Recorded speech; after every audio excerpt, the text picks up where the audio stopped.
अध्याय 8 अविनाशी परब्रह्म सृष्टि एवं प्रलय के चक्र से परे।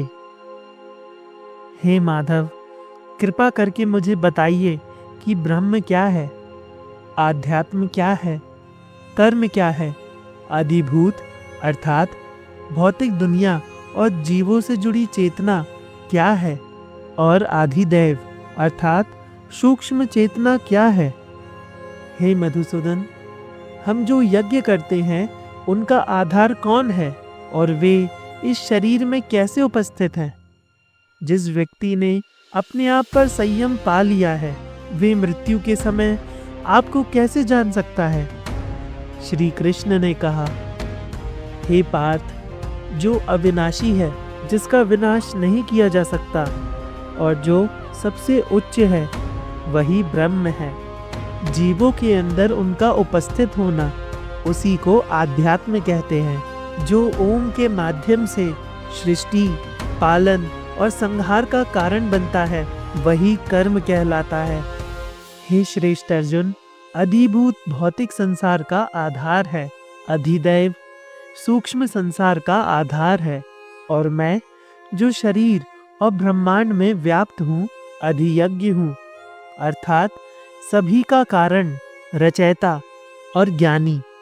जब भी किसी व्यक्ति की मृत्यु होती है और वह व्यक्ति मेरा स्मरण करता है, तो इसमें कोई संदेह नहीं रहता कि वह मेरे स्वरूप को प्राप्त करता है। हे कुंती पुत्र, जिस भाव के साथ व्यक्ति मृत्यु के समय शरीर त्यागता है, वह उसी अवस्था को प्राप्त करता है, क्योंकि वह सदा ही उसी भाव में स्थित रहा है। इसीलिए हर समय मेरा स्मरण करो और युद्ध करो, अपना मन और बुद्धि मुझ में लगा दो। इस तरह तुम निसंदेह मुझे प्राप्त करोगे।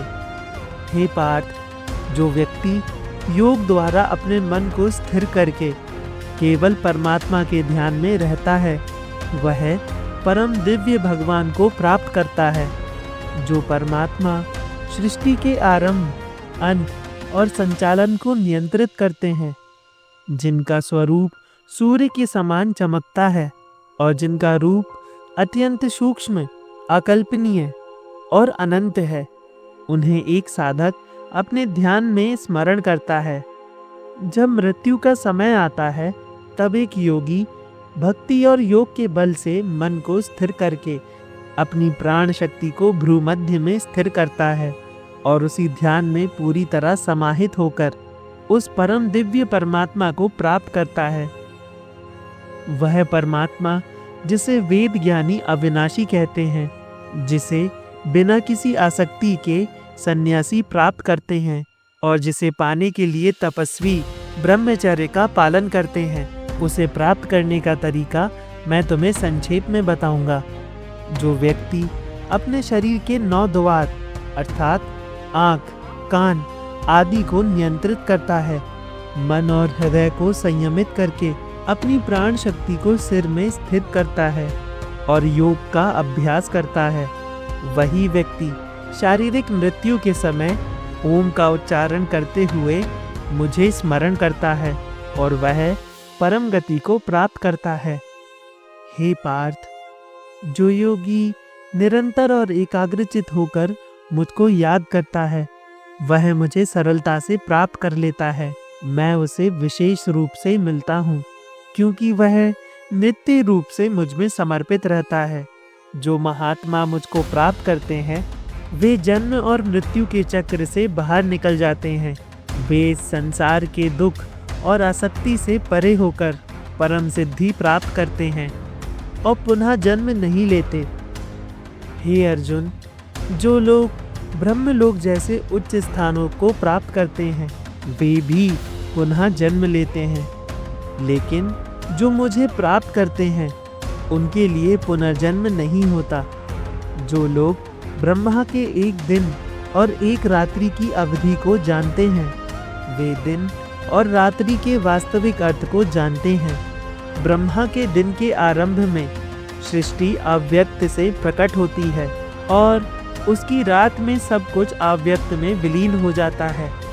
हे अर्जुन, जीवों का समूह बार बार जन्म लेकर अव्यक्तता में विलीन हो जाता है और ब्रह्मा के दिन में फिर से प्रकट हो जाता है। लेकिन अव्यक्त से परे एक और अस्तित्व है जो संपूर्ण सृष्टि के संहार से अछूता रहता है और कभी नष्ट नहीं होता। जिस अव्यक्त और असीम को परम लक्ष्य कहा गया है, वही मेरा शाश्वत धाम है। जो इसे प्राप्त करते हैं वे पुनः जन्म नहीं लेते। हे अर्जुन, वही परम अव्यक्त को एकनिष्ठ भक्ति से प्राप्त किया जा सकता है। वह सर्वव्यापी है और सभी जीवों का आधार है। हे अर्जुन, अब मैं तुम्हें उस मार्ग के बारे में बताऊंगा जिस पर चलकर योगी जन मृत्यु के बाद मुक्ति प्राप्त करते हैं, और उस मार्ग के बारे में भी बताऊंगा जिस पर चलकर पुनर्जन्म होता है। अग्नि, प्रकाश, दिन, शुक्ल पक्ष और उत्तरायण के 6 महीने में जो योगी मार्ग पर चलते हैं वे ब्रह्म अर्थात ईश्वर को प्राप्त करते हैं। धुआं, रात, कृष्ण पक्ष और दक्षिणायन के 6 महीने में जो इस मार्ग पर चलते हैं वे चंद्रमा के प्रकाश को प्राप्त करते हैं, फिर पुनः पृथ्वी पर लौट आते हैं। यह 2 मार्ग शाश्वत माने जाते हैं।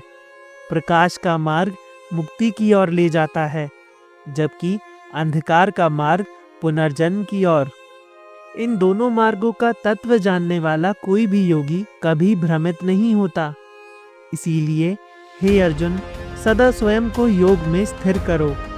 इन मार्गों का ज्ञान रखने वाला योगी शास्त्रों के अध्ययन, यज्ञ, तप और दान से मिलने वाले पुण्य से भी अधिक फल प्राप्त करता है और ईश्वर को प्राप्त करता है। इस प्रकार हमने श्रीमद् भगवद गीता के 8वें अध्याय का समापन किया। आगे के भागों को जानने के लिए हमारे YouTube channel the Hindu script को सब्सक्राइब करें और बेल आइकन को दबाएं।